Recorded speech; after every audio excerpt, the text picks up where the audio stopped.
Thank you, Governor. An informational question and then a more broad question. First, the informational question. I'm wondering if you can give us some context on where ICU use would be normally at this time of year.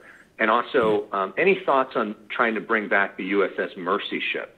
And the broader question, we've heard from so many people whose businesses are being shut down by some of these orders, who are really frustrated that they feel like they have not seen enough evidence that point to outdoor restaurants spreading COVID in a major way, hair salons, nail salons spreading COVID in a major way. And I'm wondering what you say to these people who say, look, I've done everything you've asked. I followed the rules. I spent a lot of money on PPE. My staff is on the brink of losing their jobs. We're on the brink of losing our business. It's the holiday season. What do you say to these people who are really desperate and confused and angry right now? Yeah, well, I said it Friday. I said it Monday. I'll say it again today. I'm deeply empathetic and deeply committed to advancing the cause of supporting our small businesses during this trying and challenging time. You saw just last week, the state of California put up $500 million, $25,000 grants, not just to small businesses, but cultural institutions and nonprofits. Those dollars are now going out the door.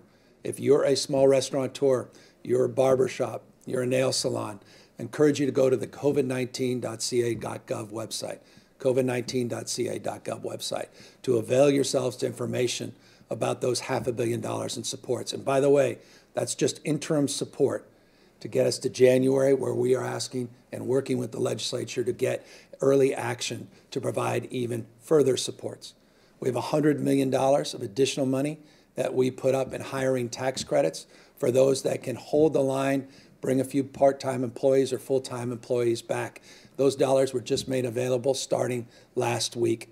We are waiving sales tax from being collected and distributed back to the state. We are allowing people that have collected sales tax in the past an additional 90 days without penalty and without any fees associated to utilize those dollars as a float to help support their business operations.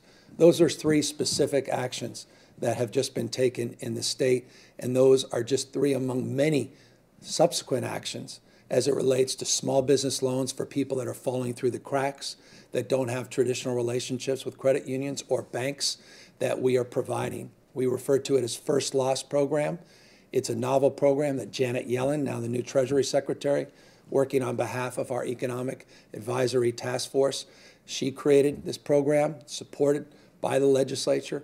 $100 million we have put in to a program with leveraged resources, not just direct resources, hoping to get to $125 million all in, just in that First Loss program. So those are among the supports. I am a small business owner. I started right out of college, put pen to paper, opened a small business with one part-time employee. It was the cause of my life. I deeply recognize people's pain and suffering at this moment, their dreams being shattered because of this pandemic. So you ask me how I feel. It devastates me to know, because I intimately understand what it means when you put everything on the line. You leverage everything. Your family, your dreams are on the line. And through no fault of your own, something global, a pandemic hits and creates all of these constraints and all these constructs that are devastating to your life and your prospects for the future. And so we need the federal government to recognize that and to reconcile the fact they are not doing their job to provide additional supports at the scale that's required at this moment by extending the PPP program, by extending small business loans and grants to help support folks in this time of need. What California is doing is not unique in the nation, quite the contrary. What is unique is we tend to be proactive, we tend to lead in many respects, and I recognize that comes with consequence and struggle. And all I'm asking folks is, know this is the third wave. We don't anticipate a fourth. Vaccines are on the way. Over 2.1 million doses of vaccine we anticipate to distribute by the end of this calendar month, millions more in January and February. We're going to come out the other side more resilient, more capable. We're going to provide more supports with the legislature on commercial evictions. We hope to do the same on rental evictions. We have a lot of work to do across the spectrum, including public schools, so people can go back to work, so people can have the support they need, and to get these kids educated and address the learning loss that's self-evident and profound. So forgive me for being long-winded, and I know, particularly Elex, for work you do, that's not anything you can use, but I hope you hear a congruence, because this is not an intellectual thing for me, as someone literally who's here because of my entrepreneurial background that got me engaged in local government initially, that led me to be on a commission, the parking commission in San Francisco, that led me to want to serve in a board of supervisor capacity and ultimately run for mayor. I have reverence, not just respect, reverence for small businesses, reverence for entrepreneurs. And it breaks my heart to see videos, breaks my heart to see reports, you and others, of people's lives being torn asunder because of this pandemic. And we're just simply trying to do our best. And I recognize it's never good enough. But we're not going to give up, and we're going to continue to do our best to provide more support during this very, very challenging time. As it relates to ICU capacity, let me ask Dr. Ghaly to answer that more specifically.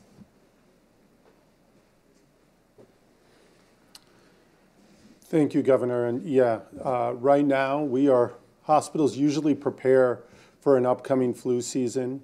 They start to put together their plans on how they're going to moderate demand for ICU beds, because they anticipate that some additional patients, not just with flu, but with respiratory illnesses altogether. Flu actually isn't an illness that always lands you in the ICU. Many people need an inpatient bed, but not an ICU bed necessarily. Just to give you some context, different facilities across the state, they might be half full in their ICUs. Some might be on the brink of being entirely full.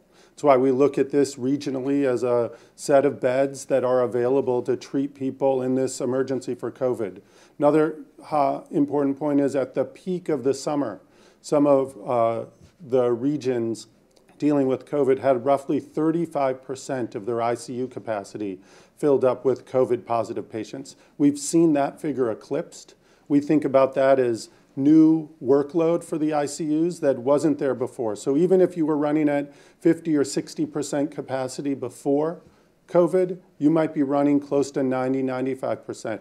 And those facilities that were running higher are even more impacted. That's why, with the great work in partnership with our hospital partners, they have made decisions about how to control demand for ICU beds, increasing their staffing as much as they can, working to cut down demand by delaying for a period of time some procedures and scheduled surgeries that could in fact be safely delayed. But there's limits to that. You can only staff up so much because the ICU staff are in such demand, not just here in California, but across the nation. You can only wait to put in a new heart valve or a dialysis catheter or all of these procedures that are indeed scheduled, sometimes called elective procedures. But they're elective maybe for a day or two, but not for months. We start to see morbidity and mortality from things other than COVID very quickly. And our state is committed to health broadly, not just around COVID health. We want that capacity to be there for you when there's a car accident, God forbid, or when a heart attack or a stroke happens. We talk about all of this together to assure you we're looking at this ICU issue as one, not just because we're worried about the demand, yes, we are, but not only because of the COVID demand, but broad demand. And the hope that the governor talked about with vaccines, indeed, that 2.16 million doses that we see coming in December, those are first doses. That is not to be cut in half. That is not to say we're going to give the first half out in the month of December and save the second half for January second doses. We have a commitment to get the second doses to those doses 3 weeks afterwards so that we have enough to give that second dose and we can continue to build up the number of people who get this additional tool, this additional benefit of a vaccine to protect them from COVID. So all of this, these decisions are happening now today because we're at a certain point in our response. We're not I love sports. I think about halftime as an important moment. Many of us see us sort of crossing that halftime, coming to this important period where there is light on the end of the tunnel.